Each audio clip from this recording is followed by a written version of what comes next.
Okay, ladies and gentlemen, I'm going to stand up now so I can see the audience better because these lights sort of distract. I do want to be fair, moving from one side to the other, back to front. So first question, please. First comment. We'll start right here.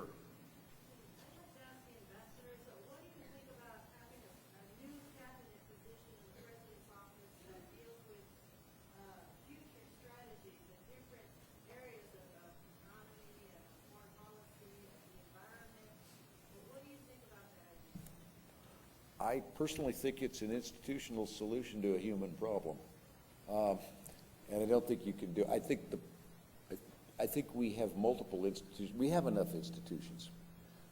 We don't use them very well. In fact, I could talk about this NSC, but I won't. But I think it is the internal quality of our debates that have become deficient. I don't think you can fix it with an institution. I think you can fix it with a different quality of debate. You can fix it with a certain decisiveness.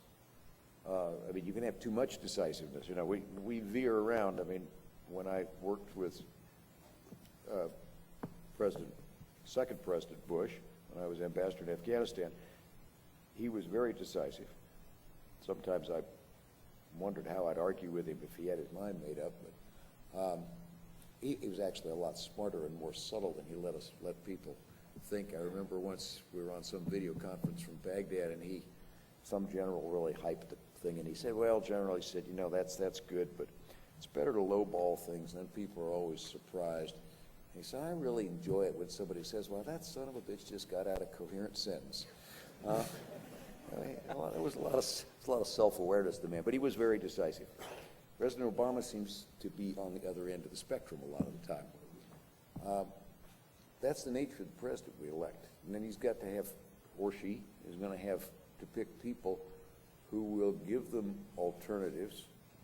But the president has to railroad the process, and you can't fix it by changing the institution. One of the problems we have now is we end up with scrapping, but the way we're set up, we don't bring our political and our military instruments together. The only person who can railroad that and run it is president. Because in our system, if the general and the ambassador don't agree, there is no other place in our whole system that can bring order out of that than the president. And therefore, I don't think you can fix it by a new office. You've got to fix it by how the president uses the people he has. My colleagues might want to differ. Other comments at the table? Let's take another question. Let's take another question. Yeah, we want to include as many people as possible here. Sir, right here? Yes? You could please make a comment on the recent election result in Iran. What is the impact of the election? That's yours. Okay, there are, how can I say? My first comment is, what's the old television show? Curb Your Enthusiasm. It's very interesting in a lot of ways. I mean, what it shows me is that the population of Iran, which has become more and more savvy, connected, literate, educated, is getting farther and farther from the state. You have a huge division now. You have a growing division between state and society. State has become rigid, has become inflexible, self-involved, concerned only with its own survival, and the society is changing very fast. And so, despite the fact that most of the so-called reformist candidates and others were disqualified from the election, and despite the fact that the authority of the parliament's ability to make to affect changes is limited in the Iranian system. We've seen this happen in the past. Despite that, much of the population said, we want a voice in our future. And therefore, within the limits that we have, we will accept the existing system. We're not going to boycott. We're not going to stay at home and just let things drift along. We are going to express ourselves, and I think they've expressed themselves very clearly in a vote of support, a vote of confidence for the directions, the new directions that Iran has taken since the election of President Rouhani in 2013. Okay, thank you, John. Other questions, comments? I'm going to try to, all right, you're already standing up, sir. We'll go to you, and then we'll move to this side of the room. Please. I served 30 years in Washington, D.C. Our technical team, my background is nuclear weapons and nuclear reactors. Our technical team of Los Alamos, Livermore Laboratory, and Sandia, as a technical team, was assigned by the Reagan administration to work with Ambassador Bremer on the issue of what's the future of terrorism. The most interesting part of the discussions that I got involved in was kind of, what do we focus on? We came to a concept that if the government could actually focus on the millennials and get them to experience what freedom was like for 2 generations, that the millennials will be the basis for changing the platform in the Middle East. I'd like your comments on that concept, if you would. Who would like to take? I'll make Would a like to very take brief. this I'll on? make a very brief comment. This is, we're getting into stuff we don't understand. That all sounds very nice, and I don't disagree with you. But how are you going to do it? The problem is with our knowledge, our intelligence, our knowledge of the region, our knowledge of these societies, frankly, is very limited. And the danger of something like that is we get into things we don't understand, and we end up doing a lot more harm than good. When you start mucking around in other people's societies, usually, I mean, history shows, again, in my own experience, I think our experience here would show good things don't happen. I want to add something. Let me just add one point. I was actually in Syria when the Arab Spring got there, and those were the millennials. I think it's important to understand that there's an element in the Middle East and North Africa that is on the internet, it's on Facebook, it's on Twitter. I don't know if it's on Reddit yet, but it's watching satellite television. There are people over there who are just as entertained by CSI and Downton Abbey as we are. And I'm not kidding. They watch it just like we do. There's an element of that. There's also an element that's hardline, very conservative religiously and politically active. The most extreme of those people are in the Islamic State, but there are many shades of gray, getting darker as you get to the black of the Islamic State. So not all millennials are the same, is what I'm saying. Where I think we need to be, the United States, and Ron and John and Dick may not agree with me, where I think we need to be is always expressing our support for the application of universal human rights as laid out by the United Nations and the Universal Declaration of Human Rights, which Eleanor Roosevelt helped write after World War II. It's not an American document. It's an international document. It's, if you will, it's an international standard. And I think without getting deeply into other countries' business, to at least be willing to say publicly, this kind of repression here is wrong. According to the UN Charter, it doesn't meet the correct standards for respect of human rights. This killing over there is wrong. So it doesn't matter if it's Saddam Hussein or Bashar al-Assad using chemical weapons, or if it's Abdel Fattah Sisi in Egypt arresting journalists who write criticism on internet blogs and sentencing them to 15 years in jail, which he has done. All of these things I think we should speak out on.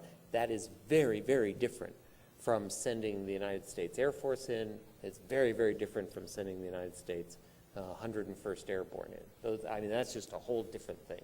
But I think we should at least be clear what we do support. Now I got to get it. I agree we need to be clear about what we support. And I agree that we need to be including that clarity, human rights. But clarity also has to mean drawing a limit, if we have one, so that we're not misperceived. In the tiny island of Bahrain, we talk about political reform, and we don't define it. Now, this island is divided by community. And it's about the size of Lubbock. Yeah, it's about the size of, no, I'm sure Lubbock has larger territorial spread. Yeah. It might, actually. It might. What happens by doing this is the government doesn't know what we mean by reform. Does that mean we support their departure, as happened to President Mubarak in Egypt? Or does it mean that we think there ought to be a certain measure of political reform, but we're not trying to push them out the door or create an American system? The opposition feels empowered, in a sense, to always refuse any deal, and for a lot of reasons, but also thinks if they keep hollering long enough, the U.S. will help more and push harder for what they want, because we don't define the limits to what reform is. So the result of speaking out for political reform and human rights without defining that means nobody knows what in the heck we're actually talking about. Everybody perceives it, and both sides of the moment are mad at us, and have been for some time. And our ability to influence either one is now severely constrained. So clarity does include speaking about human rights, but it also sometimes is going to say, you know, we want this to change, but we are not, in some cases, we're not supporting a change in government. And we may have to say that. And then we'll be attacked by different folk. But clarity sometimes has to get down to a level of detail. It has to be willing to talk about principles to our friends when that's disagreeable. It's easy to criticize our enemies. But it also means sometimes having to put limits on how much we're criticizing in a clear, that is, limits not about what we say, but explaining what the limits of our policy are. Yeah. And I assure you, that's just the tip of the iceberg on this topic. Each of us has lived and worked all of this for our careers, and there's so much more we could say about it. But I did seem to promise I was going to move to this side of the room for this gentleman here, and then I would like to get everyone else involved. We still have some time left here. So for you, sir.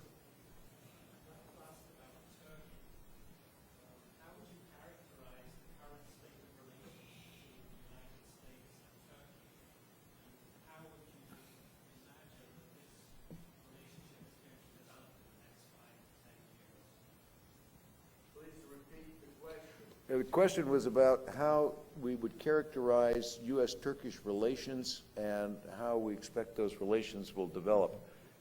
I'm happy to go ahead. So my first job in the United States Department of State's diplomatic service, in the Foreign Service, was in Turkey. This was 30 years ago, and I don't pretend to be an expert on Turkey, but a couple of things. I was just talking about human rights. Turkey is a really obvious case right now. The Turkish prime minister has been arresting journalists who are critical of his government.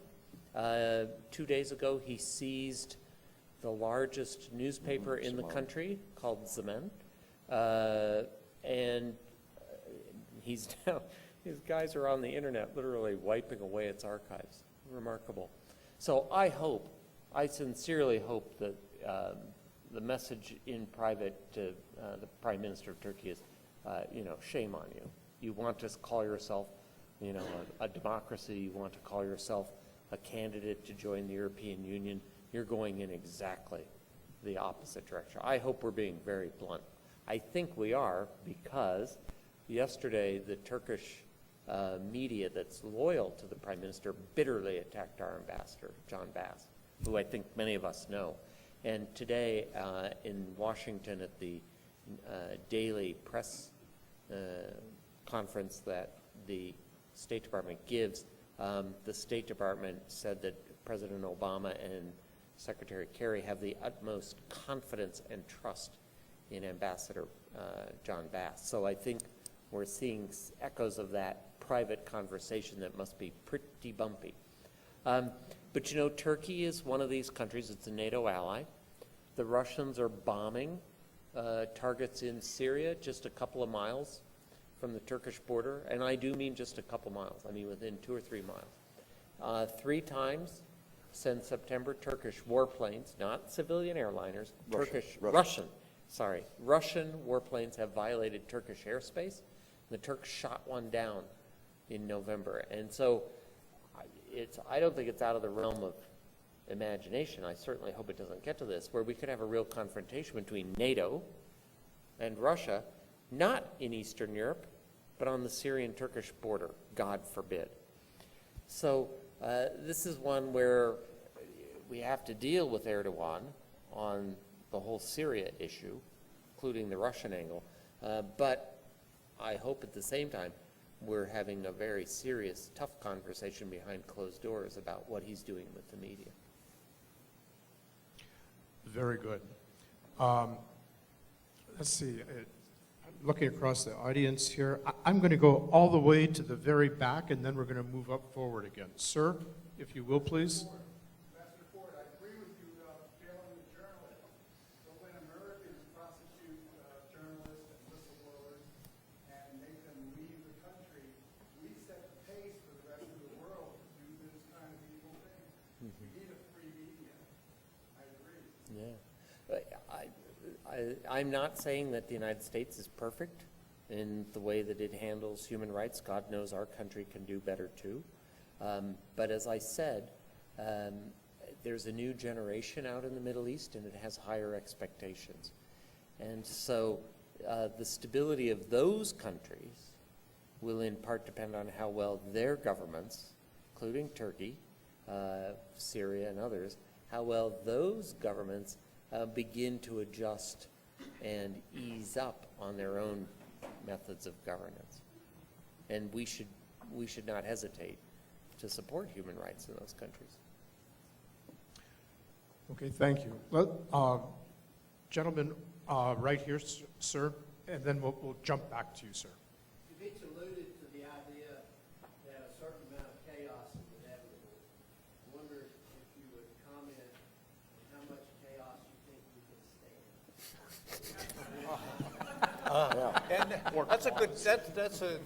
that's a very good question. I don't know that any of us here like chaos. The unfortunate thing is that part of the Foreign Service career, one of the features of it is you end up in chaotic places that don't work very well. Ambassador Naj and I worked together in Guinea, in West Africa. Nothing worked in Guinea. I mean, nothing. The electricity, the electric company turned off your electricity, the water company turned off your water, the garbage company brought garbage to your house. Pardon? Home delivery, exactly. literally nothing worked in that place. Nothing worked, and and this was not a war. It was not this was in peacetime. This was in peacetime. No, so you're right. It must sound strange. I agree with you. It must sound strange to hear us talk about to talk about this, but it is something it is unfortunately something we live in. On the other hand, I think many of us are very aware of the danger of anarchy, and we've seen it. We've seen it in Iraq. We've seen it after the Arab Spring. I've seen it in Iraq. Seen it in Iran. Now, I'm going to say something that you may not agree with, and I'm not terribly proud of. But I've lived under dictators, and I've lived in anarchy. Given the choice, I'd take the dictator. Yeah, well, so a lot of other people. I want to follow up because you're opening up a really interesting question. Obviously, first point is none of us know how much we can stand. We'll know when we break. But we all know that the degree of chaos we have right now is alarming in its extent. And therefore, we all have an interest in policies that break off pieces of it. On a mega issue, one of the things we need to get away from is the idea of a silver bullet, that there's some policy which will fix this. But there are things we can deal with that we're not dealing with. We have got to deal with Syria plus refugee situation. It is destabilizing Jordan, it's destabilizing Lebanon, it's drawing in outside parties into a war. It has the potential that Robert talked about for a NATO-Russian clash. And so we're going to have to break off pieces of that and think about how we do those things.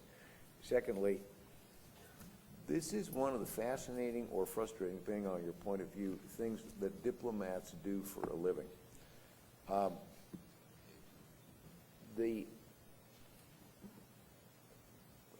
lot of times our military colleagues live in a slightly different world, and I've lived in both worlds. I was briefly a military officer in Vietnam, and I've done an awful lot with my military colleagues. And I'm going to simplify grossly to generalize. But we train and teach our military, identify a problem, find a solution, solve it, and move on. And it's a very powerful planning vehicle. Also depends on describing an end state so you can build a solution. Diplomats live in a world a great deal of the time where we cannot solve problems, where they don't have an end state. What's the end state of U.S.-French relations or democracy? They don't have an end state. They go on. So many of the things we're dealing with, we as a profession are managing, trying to avoid chaos or channel it or keep it from blowing up, but not always working for a solution because there's not one. Part of what we're talking about in the Middle East is having to choose. Some things you can find solutions for. You can't just muddle forever, and we shouldn't. And some of them we'll find are too big, and we'll have to muddle, but muddling may be blowing up. In this process, I wish the United States would pay a little more attention. Here I have to ask your pardon for a brief moment of commercial interruption. To think about supporting our foreign service and our diplomatic structure and our resources. We keep cutting what we're doing for diplomacy. We've now cut our intake of diplomats to just barely keeping up with attrition, despite any need for more people anywhere. We do less professional education for American diplomats than any other major power in the world. We have a policy of taking in a very diverse group, which is a good idea, but it means we bring a lot of people who weren't planning to be diplomats. We do not, as a nation, carry out the professional responsibility to bring them up to a common level through professional education. We denigrate the profession. We have lost our own share of people in wars. We've all been shot at a fair amount. We have 120-odd diplomatic posts around the world where we have people, many of them in countries that are dangerous, difficult, and I don't think it takes anything away from my military colleagues with whom I've shared many situations to say that we need to think about the Foreign Service as well. And now back to our program. May I just add one thing? I tell some of my students who are considering a career in the Foreign Service, I say, remember, diplomats perform best at dawn and at dusk. In other words, when things are not too clear. We don't do very well in darkest night or the clear light of day. When things are a little fuzzy around the edges and you barely make them out, that is, as the old song goes, our time of day. That's pretty good. I'm not sure I afraid wanna we go have there. only time for one more question. I've been glancing at a few people that I seem to have been promising. May I take the prerogative here? I want to go to the young lady right here, please.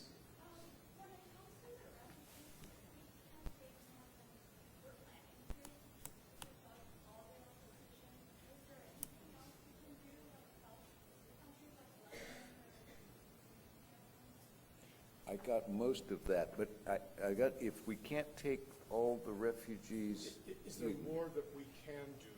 Like, could we help Lebanon more? Did I get that right?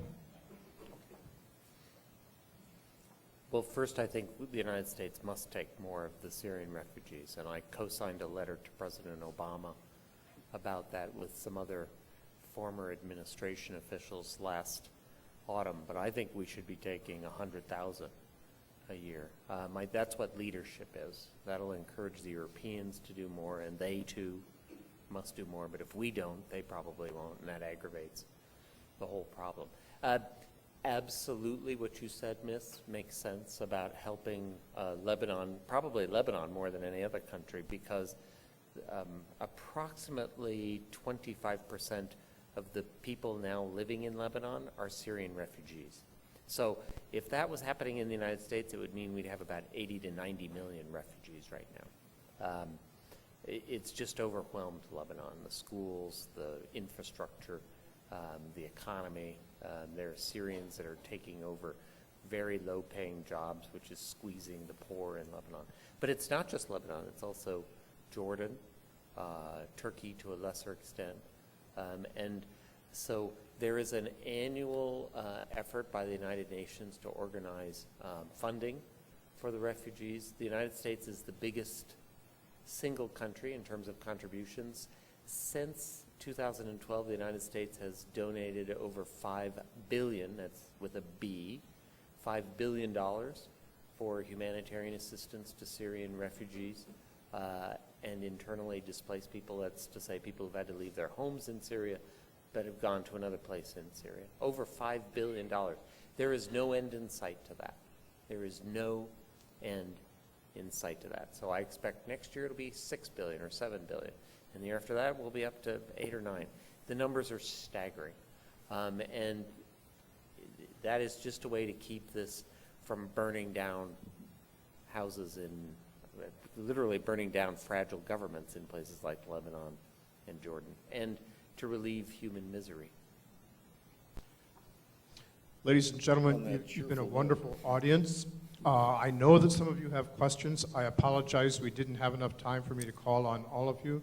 But as always happens, these three ambassadors will be making their way out, and do feel free to tackle them with your questions.